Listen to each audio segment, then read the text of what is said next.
Good morning, everyone. It's Monday, September 8th, 2025. My name is Sam Shalhoub, and it's time for your daily dispatch. Before we get started, I want to remind everyone we will have a very special guest on our live broadcast this morning at 9 a.m. Pacific time. Loy Brunson is going to be joining us and give us an update on what's going on with his cases with the Supreme Court. I hope you can join us. Now, let's get to the news. The U.S. has ordered 10 F-35 fighter jets to be deployed to Puerto Rico as part of its drug cartel fight. As most of you have probably seen, gold passed $3,600 for the first time in history, and a new all-time high. Jeff Rose over on X posted something I thought that was interesting. He said, U.S. housing market now has 500,000 more sellers than buyers, the largest gap ever recorded. Now, is this why President Trump talked about the possibility of declaring a housing emergency? Well, if that's, wouldn't surprise me based on these statistics. Over the weekend, Speaker Mike Johnson was giving an interview.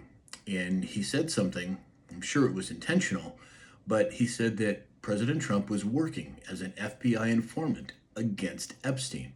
Something most of us already knew, yet bringing it out into the mainstream and coming from the Speaker of the House was a significant, bold move.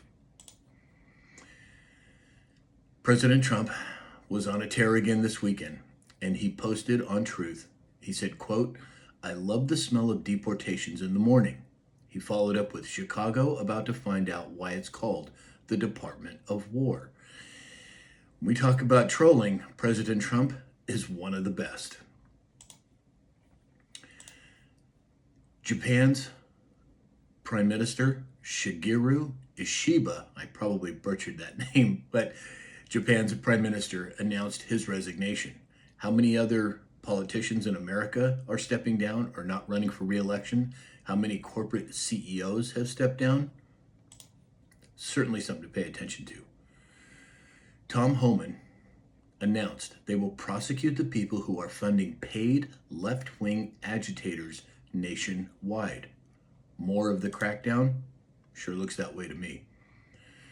President Trump issued an ultimatum to Hamas over the weekend. He said, follow Israel's lead and accept their terms to end the war or face consequences. He further went on to say, quote, "This is my last warning. There will not be another one." Were we about to see something jump off over there? Well, your guess is as good as mine, but it certainly would not surprise me. So that's all we have for today. Again, please keep in mind, if you're able to join us at 9 a.m. Pacific time this morning, we will have a guest, Loy Brunson. He's going to bring us up to date on what's going on with his case in the Supreme Court, and I'm sure he's going to have quite a bit of insight for us. I hope you can join us. And we will be on TikTok, Rumble, X, Facebook, and YouTube. Hope you can join us. And in the meantime, I hope that you have a great week, and we'll talk again soon.